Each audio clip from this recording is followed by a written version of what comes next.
All hail, trying new things, trying new things. Okay, guys, so welcome back to In the Kitchen with Jess and Jesus. And what you're looking at today is going to be my attempt at barbecue pulled pork. So what we have here is one pork tenderloin, and we're about to trim the fat off of that. And we have some olive oil because I don't have vegetable oil. Onion powder. I have some Sweet Baby Ray's Vidalia onion barbecue sauce. Maybe next time we'll try to make our own from scratch. 1 can of beer. I think a lager would be better from what I've researched, but we have Bud Light. Some cumin, some garlic powder, some salt, some paprika, and some brown sugar. You're going to need a pan for searing and a Dutch oven, because we're going to be cooking this in the oven. Okay, everyone, what I did was mix up our dry rub ingredients in a bowl here, and I will put the measurements down in the description, but it was 1 tablespoon paprika, a tablespoon salt. Iodized is what I use. Kosher salt would be ideal. This is unhealthy anyways. Also a tablespoon of the light brown sugar, and then a teaspoon of onion powder, ground cumin, and garlic powder. That's what's here in this bowl. This is going to be our dry rub, and we're about to apply this to our pork tenderloins. And we got this skillet over here heating up over a medium-high heat, and I'm going to add some olive oil to that so we can get ready to sear this up. So at this point, you want to take your dry rub, and you're just literally what it says, you're rubbing it all over your meat and coating it well. Pick up what's in the plate that we drop, and we're just going to cover everything and get it massaged in.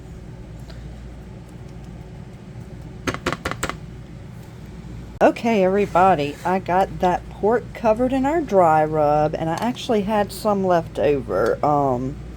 So maybe because this tenderloin was kind of small, but you can use this recipe with a pork butt or any other cut of pork that you prefer, I suppose. Now what we're about to do is, I was just trying to get some of that seasoning on that piece that didn't look seasoned.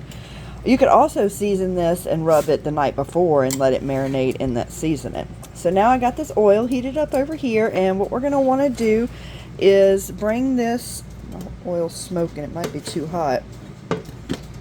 Bring this over here, and we're going to sear it, but you want to be quick because that seasoning, that sugar and stuff that we put on it, that will burn quickly.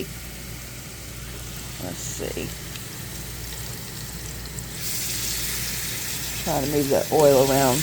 Alright. So we're going to get this seared on all sides pretty quickly so we don't burn it. And then I'm going to move it over to this Dutch oven pot, and you'll see what happens next. Alright, everybody. I think we got a nice sear on all sides of our meat here. And see, it's got a little burnt pieces. That's okay. There's going to be some flavor in there. I'm transferring it over to this Dutch oven pot now. I'm just making sure all sides are good and seared up before I transfer. Some cuts had more sides than others. Beautiful.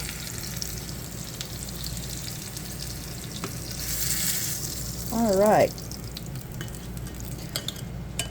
Get it in there. Beautiful.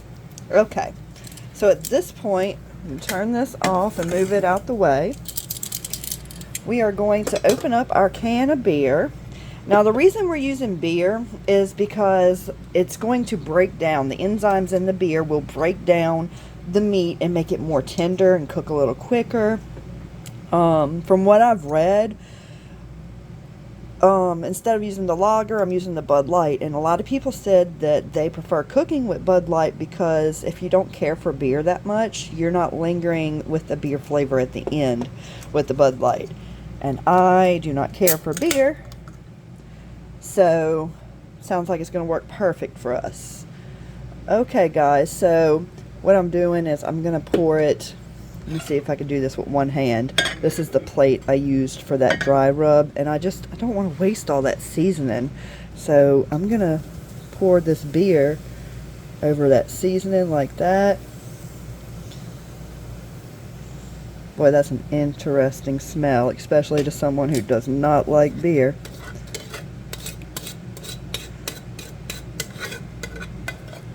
Okay. I think my plate's about to fall. Okay, so I got as much of that off of there as I could.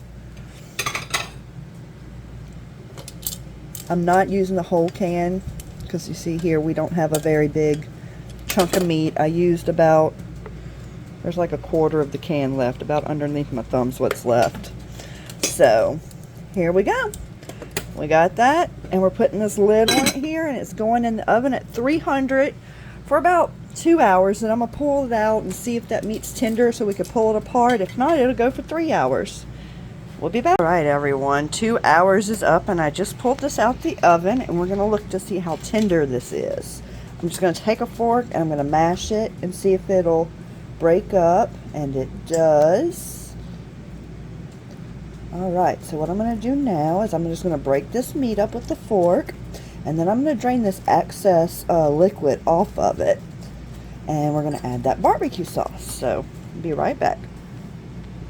Okay, we got it all broke up, and we've drained almost all of that juice off. There's just a little bit remaining in the bottom, not much at all. And at this point, I'm going to go ahead and add the sweet Vidalia onion barbecue sauce.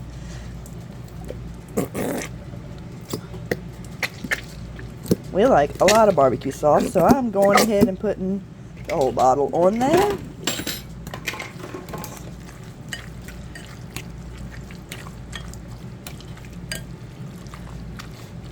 Alright, that looks delicious. I'm going to go ahead and throw this back in the oven for maybe 20 minutes, just to let this barbecue sauce... Oh, you can eat it already. It smells so good. Matter of fact, we're about to try it. Alright, back in the oven.